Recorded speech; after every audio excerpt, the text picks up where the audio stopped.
Принял выйти в готовность. Цель принял.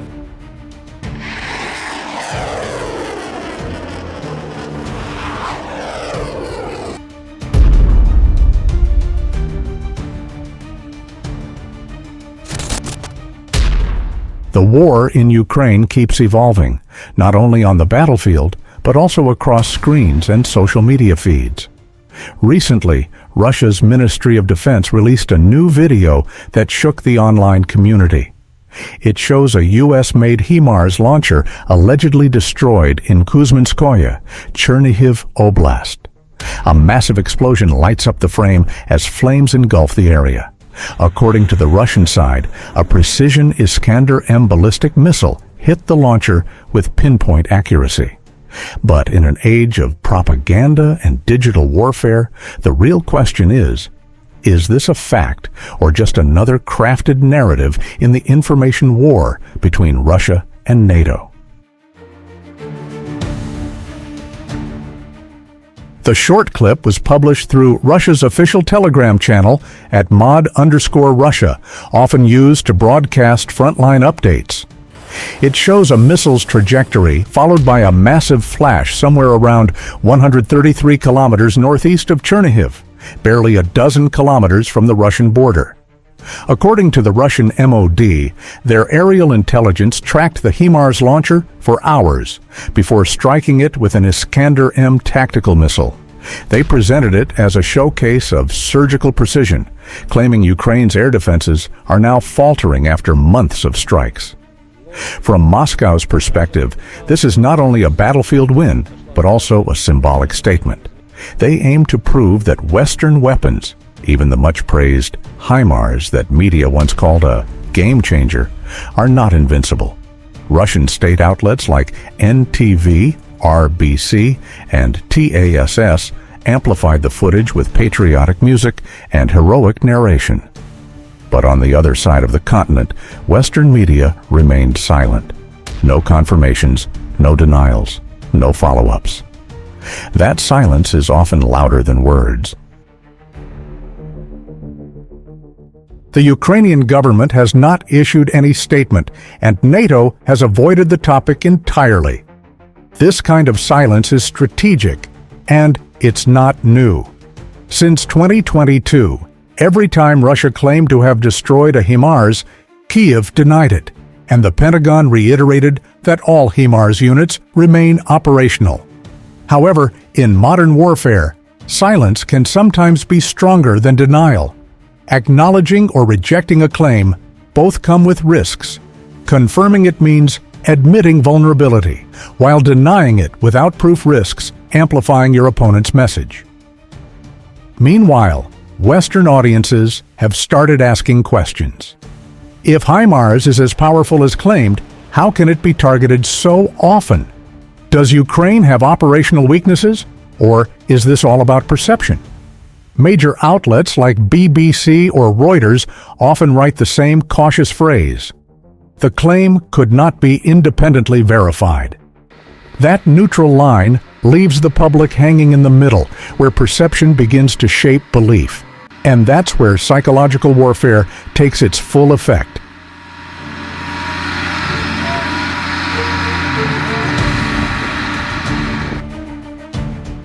Many still believe wars are fought only with missiles and tanks, but in the 21st century, the real weapon is narrative control. When one side releases dramatic footage and the other side stays silent, global opinion naturally leans toward whoever spoke first. That's the essence of modern information warfare: fast, visual, emotional. Ukraine and its allies understand this. That's why they often choose restraint, avoiding hasty comments. Russia, on the other hand, uses rapid visual storytelling, videos, briefings, and statements to dominate online spaces. Both strategies are legitimate under the logic of modern propaganda. Neither side wants to lose control over its version of events. Journalists cannot access battle zones like Chernihiv or Kuzminskoye. Satellite verification takes days, and evidence often disappears in continued shelling. That means for the public, official military footage becomes the only visible truth, even when it's impossible to verify. And beyond the politics, there's another layer: the global arms industry. The alleged destruction of a HIMARS, true or not, can be weaponized as a marketing victory for Russian defense industries or a wake-up call for NATO suppliers. In today's wars, propaganda sells almost as effectively as hardware.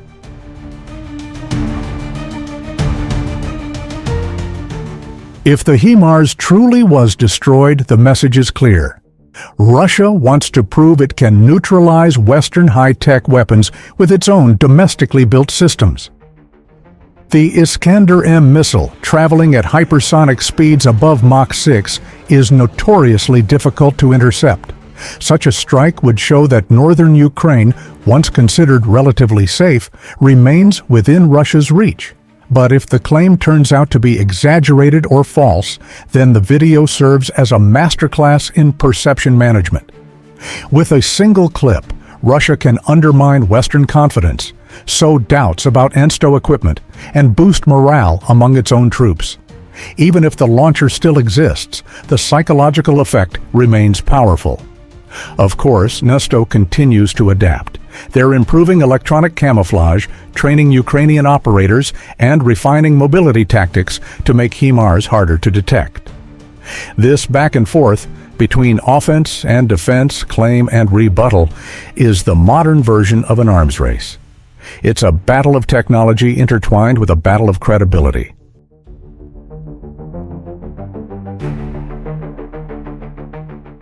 So, was the HIMARS launcher in Kuzminskoye truly destroyed? For now, no independent evidence confirms it. But the event adds yet another chapter to a war that's no longer just military. It's informational. Both sides are fighting not only for territory, but for the world's trust. For viewers, the takeaway is simple: stay critical. Don't take any single video or claim at face value. Ask who benefits, when the footage was released, and what narrative it serves. Modern warfare isn't about who fires the biggest missile anymore. It's about who controls the story.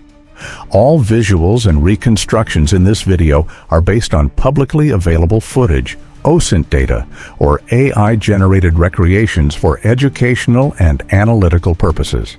No classified or sensitive military material is used. This video is for informational analysis only and fully complies with YouTube community guidelines.